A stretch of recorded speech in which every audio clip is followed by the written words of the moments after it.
To all who celebrate, as we are counting down the minutes, indeed the seconds, until 3 o'clock this afternoon Eastern time. The Warriors yesterday, I guess, took themselves out of, or realized they are out of, the Giannis conversation because they trade Jonathan Kuminga and Buddy Hield to Atlanta for Kristaps Porzingis, who has been on the Warriors' radar dating to his previous playoff runs with the Celtics. Wendy, let's pull on that thread for a minute here. What are all the tentacles of the Warriors acquiring Kristaps Porzingis? Yes, the Bucks and talks with the Warriors did not progress. Milwaukee obviously believes that draft pick-centric offer is not good enough to get Giannis, and so the Warriors moved on. This is a type of player that they have needed for a while, a floor-stretching big man. He's obviously been a big difference maker in playoff runs in the past. He just hasn't been healthy at all. He's missed. He has not played the last month with an Achilles injury. But the Warriors do believe that this guy, if he's healthy in the second half, can be a player who lifts their ceiling. The most important thing for the Warriors is the health of Steph Curry. He is out right now with a sore knee. They don't think it's a long-term injury. But obviously, they would have preferred to have been making a Giannis Antetokounmpo transaction. That is apparently not going to happen. If you had put Giannis on this team, we'd be having a different conversation. Putting Porzingis on the Warriors, Jay, in your mind means what? It just keeps them stagnant. I mean, getting the health back of Steph Curry is the most important thing. But I don't, Porzingis being in and out his entire career, I obviously know what the ceiling is there, but I don't really trust in the durability of it. So for me, it keeps them exactly where they are. It's always hurt. Yeah, right, exactly. It doesn't do anything. No, I mean, when he was with Boston, had he remained healthy, when he was healthy, they were unbeatable, but that was just such an always an if. And so that would then bring us back all the way to where this whole thing really begins. When, man, we just gave you the countdown clock there. We're under 7 hours. We take the Warriors out of the conversation, take the Knicks out of the conversation. Where are we with Giannis? Yeah, we're pretty much – I've been at 51-49 against a trade. I'm now sort of moving more towards 60-40 against a trade. Minnesota is still out there, but I'm going to be honest with you. I don't think Minnesota's offer was as good as Golden State's. And if Golden State's offer is not good enough and Minnesota can't do a trade to improve their offer, I don't think Minnesota is realistic. That, in my mind, leaves Miami. Miami is making a sort of a player and sort of semi-draft pick offer. It's a decent offer. I don't think it's something that you would stop everything for Giannis. There's a couple of other teams out there that have shown interest. Cleveland has shown some interest in Giannis, but they are in a position with James Harden now where they've sort of picked a lane. Portland has sniffed around Giannis. They have the Bucks draft picks and draft assets from the Damian Lillard trade, but these are not compelling things. So unless there's a secret thing going on, I'm not feeling Giannis moving right now. And Giannis has not forced the issue, and that is probably going to be a factor. And you were telling me this morning that's probably the difference here. Yeah, it's like Kevin Durant. It's like, I want to leave this team. Giannis has not said, I want to leave this team.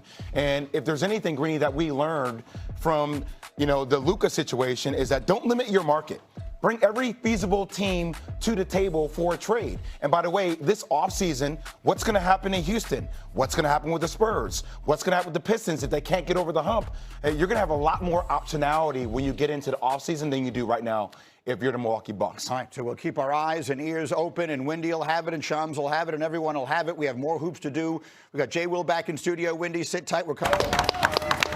Presented by DraftKings Sportsbook. Jay Will is back. Jay Will! Yes, sir. Here we go. We got the Georgia boys together today. That's going to be dangerous. D-Wood's ready to roll. The Windman is up, and he's got phones attached to both ears on deadline day.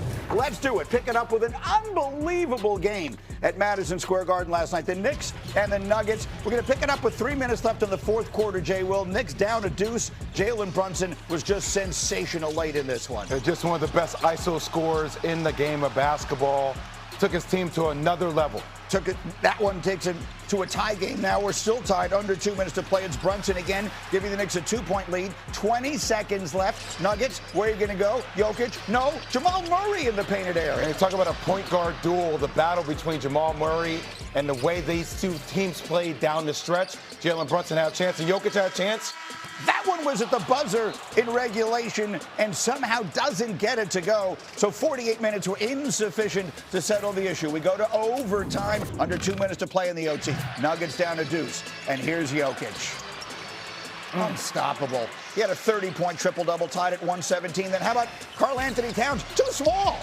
Too small. That's what you want. That's what every Knicks fans want. That's right. 24 and 12 for him. Now, 6 seconds to play. Nuggets down by 2. Jamal Murray. That's the ball game, right? No, wrong. Hold on. Watch underneath. We got Mikal Bridges called for a foul. Was this a good call? It's the right call. It's the right call. Push it in. It's going to get 2 free throws. Christian Brown makes both foul shots. Cat can't believe it. We're going to double overtime. Knicks down a deuce, and then it's Brunson. He would score 42 in this game. Is this a preview of the NBA Finals? Could it be? Could it be? Knicks and Nuggets. More from Brunson. Again, 42 points, 8 boards, 9 assists, 37 seconds left in the second overtime. Here's the dagger, one-on-one with Brown. Knicks hold on to win it. Double overtime, 134, 127. And Jalen Brunson continues to add to his Knicks legacy. It's his 11th 40-point game. That is the second most in franchise history, trailing only the Hall of Famer Patrick Ewing. And so let's bring Wendy into the conversation as we're here at deadline day, and there's been so much talk about the Knicks in the past, or I guess as recently as a few weeks ago, talking about the Knicks going out and getting Giannis Antetokounmpo. Now I got Knicks fans walking up to me on the street saying, is this our year? Jay Will, is this their year? It has to be their year. I mean, when you look at the way Detroit is playing, they're playing a high-level basketball. Boston's going to be there. Philly's going to be there. But when you think about the way this team is constructed, this gives them their best chance to do so. And look, they've improved over the last 7 games defensively, but Jalen Brunson's playing at an all-time high. Cat is actually playing down low. They have the pieces. The time is now, Greeny. There's no other time. Winman, I'm looking at the top of the East, and it certainly feels like this is a Knicks opportunity, which I think, and you told us yesterday, the honest thing, they're not doing all the things they would have to be doing in order to make a run there. But what is your sense with Cleveland making the acquisition they made, the Celtics, who continue to play really well, and at some point here, we assume we'll get Jason Tatum back. Give me your read on the top of the Eastern Conference.